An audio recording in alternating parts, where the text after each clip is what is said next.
ओम नमः शिवाय। स्वागत है दोस्तों आप सभी का आपके चैनल जी जायसवाल यूट्यूब स्टोरी में।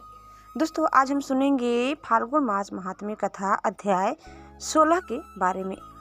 आज इस कथा में सुनेंगे सुपोदन व्रत के बारे में। आज की कथा इस प्रकार है। सनत कुमार बोले, हे महाप्रभु, मैं आपके श्री मुख से नाग पंचमी व्रत की कथा सुन चुका हूँ।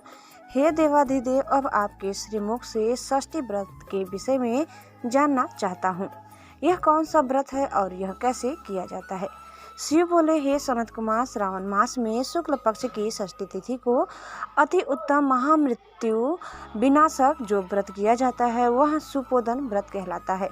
शिव मंदिर में अथवा घर में ही महादेव की पूजा करके दाल आटे भात का नैवेद्य जिसमें नमक और आम का साग हो रखना चाहिए। ब्राह्मणों को नैवेद्य पदार्थों का ही वाहन दे। विधि अनुसार यह व्रत करने वाला प्राणी पुण्य का भागी होता है। इसकी एक कथा इस प्रकार है। पूर्व काल में रोहित नामक एक नरेश हुए। उनकी कोई संतान न थी। पुत्र प्राप्ति के लिए उन्होंने भीषण तप किया तो स्वयं ब्रह्मा जी अवतरित हुए। वे नरेश से बोले, हे नरेश, तेरी किस्मत में तो पुत्र है ही नहीं। राजा ने पुनः व्रत किया तो ब्रह्मा जी फिर आए और बोले, हे राजन, तुझे एक अल्पायु पुत्र ही दे सकता है। राजा ने सोचा कि बंध्यापन तो दूर होगा और पुत्र न होने से मिलने वाला अपयश भी हट जाएगा।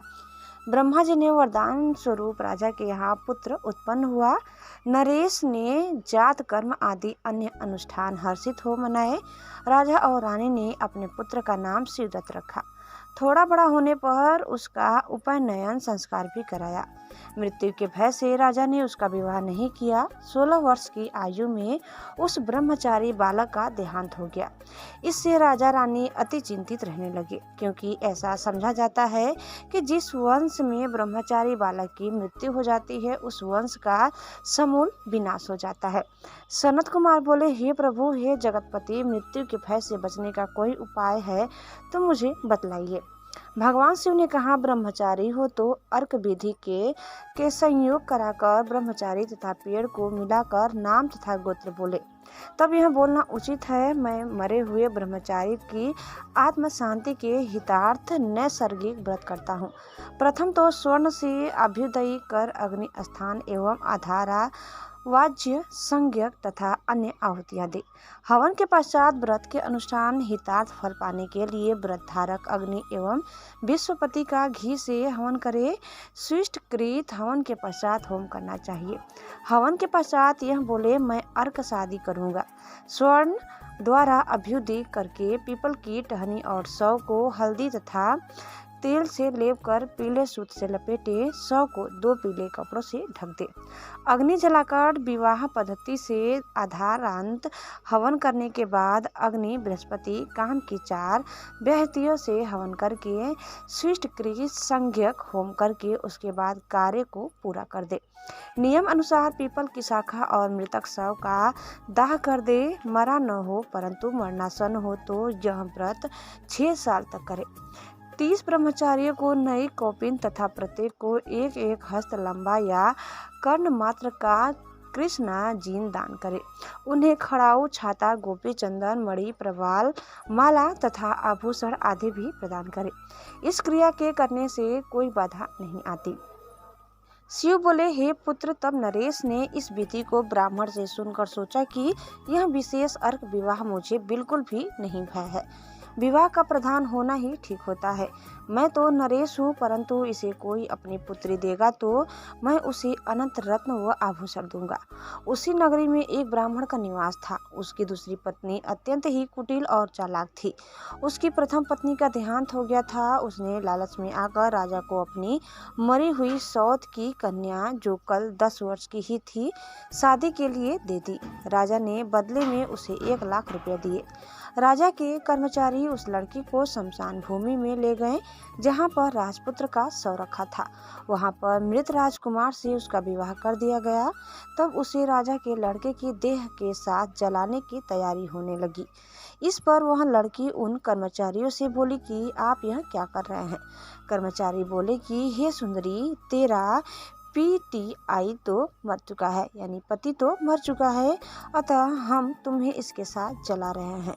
वह रोने लगी और बोली कि आप मेरे पति को न जलाएं, मैं इनके साथ यही वन में रहूंगी। आप लोग यहाँ से चले जाएं। मेरे पति अभी सो रहे हैं, जब उठेंगे तो मैं उनके साथ आऊंगी। लड़की की वाणी सुन राजा और अन्य कर्मचारी गण वहां से चले गए। नगर के वृद्ध एवं बुद्धिमान लोगों ने सोचा, अब तो नारायण ही इस सौत पुत्री की रक्षा करेंगे। सौतेली माँ ने तो इस कन्या को बेचा है। जब सब लोग चले गए तो वह बालिका शव के पास बैठकर रुदन करने लगी और शिव पार्वती को पुकारने लगी।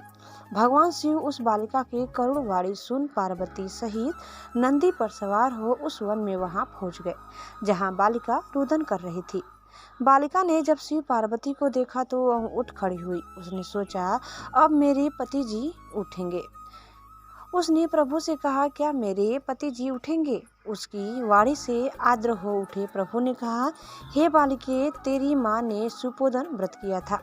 अब तुम तेल तथा जल से उसे फल का संकल्प करके वह अपने मृत पति को प्रदान कर अपने मृत पति से प्रार्थना कर बोलो, हे स्वामी, मेरी माँ ने जो सुपोदन व्रत किया था, तुम उसके पुण्य प्रभाव से जीवित हो उठो।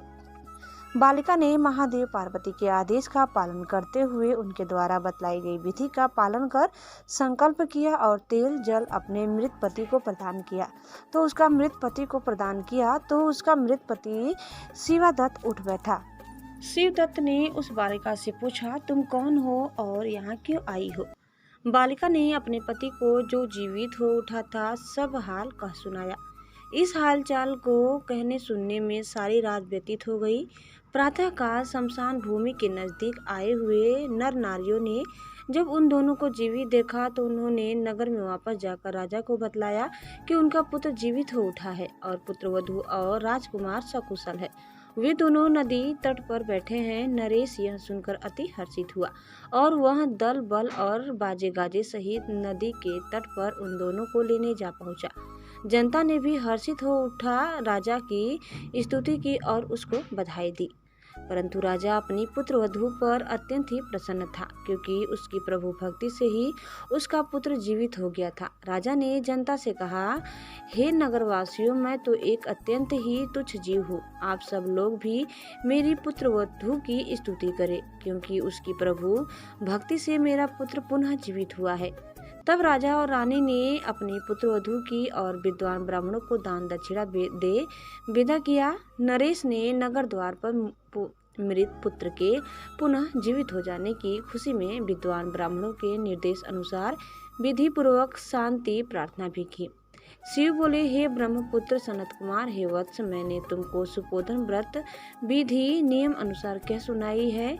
प्राणी मात्र को चाहिए कि वह यह सुपोधन व्रत 5 वर्ष तक लगातार करके ही उद्यापन पूरा करे। अतः शिव पार्वती का प्रतिदिन पूजन करना चाहिए। प्रातः काल चरु तथा आम के पत्तों से हवन करना चाहिए। बतलाए गए ढंग से ही नैवेद्य तथा वामन देने चाहिए। इस व्रत से मनुष्य को चिरायु प्राप्त होती है और मरणोपरांत वह शिवलोक यानी मोक्ष पाता है। दोस्तों, कथा समाप्त हुआ। आगे की कथा सुनने के लिए आप दूसरी वीडियो को अवश्य देखिए। आपको हमारी आज की यह कथा कैसी लगी कमेंट करके जरूर बताइए और चैनल में नए हैं तो प्लीज़ लाइक, शेयर और सब्सक्राइब करना न भूलें। धन्यवाद। एक बार प्रेम से बोलिए बाबा विश्वनाथ की जय। ओम नमः शिवाय। हर हर महादेव।